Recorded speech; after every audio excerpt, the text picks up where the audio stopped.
Olá, amigos do Boletim da Anclivepa, no programa Bichos e Pets. Uma pergunta para você hoje. Como é que está a sua barriguinha? As gordurinhas?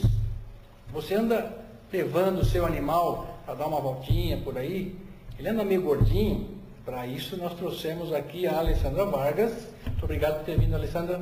Obrigada, Josi, pelo convite. Vamos falar desse assunto. Gordurinhas nos animais. Afinal de contas, obesidade é uma coisa frequente nos cães e nos gatos? Ou não? Está aumentando? Como é que funciona isso? Atualmente, os índices de obesidade estão crescendo muito, tanto na medicina humana como na veterinária.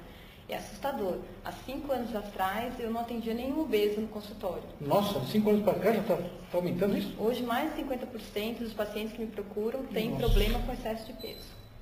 Tanto cão quanto gato? Tanto cão quanto gato. E são pacientes encaminhados de outros veterinários, de outras especialidades, porque está com problema ortopédico, não consegue andar por conta do excesso de peso, está com problema cardíaco por conta do excesso de peso. E é mais comum em determinada época da vida deles, assim, quanto mais velhinho para lá, ou já jovem, já começa a ter gordurinhas, como é que é isso? A partir do 2º ano de vida, a frequência vai crescendo, né, se mantém estável. 2º ano? A partir do 2º ano de idade. Né? Então é bem precoce o aparecimento da doença e se estabelece assim, entre 8 e 12 anos ela tem um platô. Não aumenta nem diminui, fica naquela mesmice, mas dos 2 anos de idade em diante, a frequência vai aumentando progressivamente. E como é que o dono pode saber se o animal dele está gordinho ou não? É fácil, né, para o proprietário identificar. Numa visão panorâmica do cão, olhando dele para cima, de cima para baixo, você tem que ver uma cinturinha. É como se o animal fosse uma ampulheta. Então, assim, tem o tórax mais alargado, a cintura e o quadril. Então, tem que ser visualizado essa ampulheta no cão. Se o seu cão está reto, né, isso significa que ele pode estar com sobrepeso ou realmente um cão obeso, muito acima do desejado. Ou seja, peso, essas coisas, como é que funciona? Pesar o bicho? Não tem uma tabela, alguma coisa assim? Conforme a raça, não sei. Então, o diagnóstico pode ser feito através de medidas, né? Tira a medida da cintura, do quadril, faz um cálculo. Pode usar as tabelas de peso com o padrão da raça. Só que mesmo dentro de uma mesma raça tem uma variação muito grande. Então, isso pode ser um valor enganoso. Né? E os SRZs, né, os animais sem raça definida, não poderiam estar dentro dessa... Não tem uma tabela, né? Não tem uma tabela, exatamente. E quais são as causas que levam à obesidade? A número 1 é excesso de ingestão calórica, excesso de alimento, excesso de petisco. Né? Então, 70% dos pacientes é excesso de comida mesmo. Né? Então, come muito petisco, come o que a gente está comendo, bolacha. Mas, doutora Alessandra, cachorro não abre geladeira, não fuça no armário, e como é que faz isso? Ou seja, o dono está muito complicado nessa história.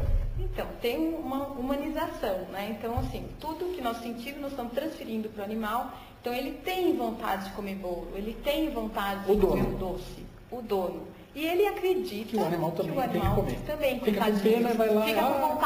Fica com vontade. E esquece que é uma coisa interessante, eu quero frisar, a obesidade não é um estado, é uma doença grave que encurta, em média, 2 anos da vida do animal. Isso é importantíssimo. Então, ele perde em qualidade de vida, porque ele não consegue brincar, ele não sobe no sofá, ele não sobe na cama, né? Ele não consegue brincar e ele vive muito menos. Então, ele vive, em média, 2 anos a menos. Isso é bastante. Ou seja, ficar dando comida a mais aí... Elas me falam disso de comida também. Dar comida, ração, que muita gente dá ração, a maioria hoje em dia acredita ter ração comercial, e misturar com outros alimentos. Isso... Um dos maiores problemas seria a obesidade ou até tem outros problemas que a mistura de comida caseira com ração pode gerar? Então, o ideal é que você dê uma dieta balanceada. Então, a ração é a primeira escolha.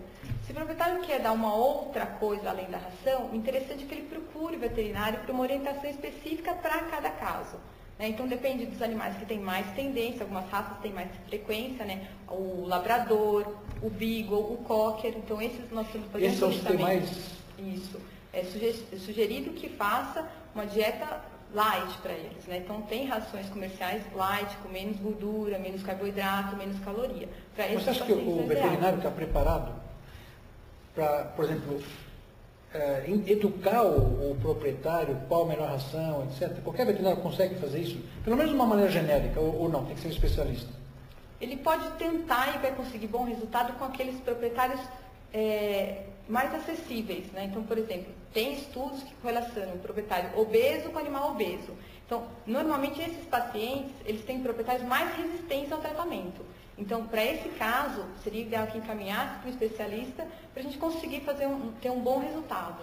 Isso que você falou é curioso. Existe essa correlação mesmo de paciente, o dono do animal ser um pouco mais gordinho e o animal também ser mais gordinho? Se ele é magrinho, o animal também é magrinho? Existe a correlação e até causa uma situação delicada, quando nós vamos conversar com o proprietário, né? Então você está falando do cão. É difícil porque você tem que falar do dono também, né? Está falando do cão, são os hábitos do dono e os hábitos do cão, de um transfere para o outro. Mas tem outro lado da moeda. Alguns proprietários obesos não conseguem fazer a dieta e se realizam fazendo a dieta no cão. Olha que coisa interessante. Se realizam fazendo a dieta do cão. Eu não consigo, mas eu faço por ele. Então ele faz, então já que ele não consegue, pelo menos no cão ele consegue. Porque, teoricamente, eu acho, né, que é mais fácil você deixar de comer, é mais complicado. Mas deixar de colocar um pouco mais de comida para os animais, teoricamente, seria mais fácil, né? Pesa lá e pronto. Agora, falamos de obesidade. E tem que estar dentro.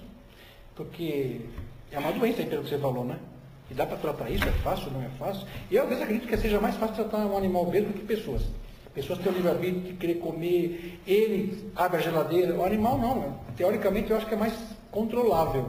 Mas você vai dizer isso aí, se é mesmo ou não tão controlável assim.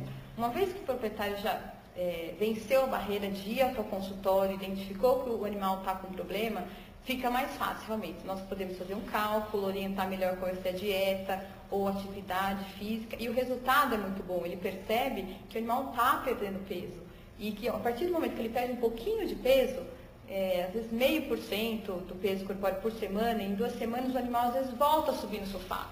Então ele vê um resultado, não é palpável. Então ele vê que o animal sobe em cima do sofá, olha doutora, ele não subia no sofá, ele não brigava com a bolinha. E daí para frente ele continua o tratamento até o final.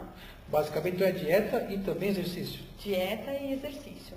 E que serve para outras coisas também, né? Fazer exercício não é só para obesidade, né? Seria bom inclusive para o próprio dono. O próprio dono. Ele leva o animal para passear, já leva ele, passeia, o dono, o animal. A dieta acaba sendo, né? O tratamento acaba sendo divertido. Né? Vamos passear, tem que passear. Você acha que é legal fazer agility para esses animais, não? Não, de forma alguma. Para esses animais que estão com excesso de peso, eles precisam de uma atividade mais leve, por um período curto e com a perda de peso aumentar a atividade. Agility é para cães atletas. Cães atletas. Muito bem. Doutora Alessandra Vargas, muito obrigado pela sua presença aqui. Gostei de falar desse assunto e nossos telespectadores que têm animais um pouquinho mais fora do peso sabem que tem uma saída e é só conversar com o veterinário. Claro, espero que o pessoal em casa olhe para o seu cãozinho, olhe de cima para baixo, identifique aquele amiguinho que está precisando de tratamento. É isso. Você tem algum site que eles possam ter mais informações sobre o assunto? Quem quiser saber um pouco mais é em docnopet.com.br. Muito obrigado, doutor Lindo. Obrigada. Pessoal, era isso aí, obesidade. Na próxima semana teremos um outro assunto. Fique conosco. Tá?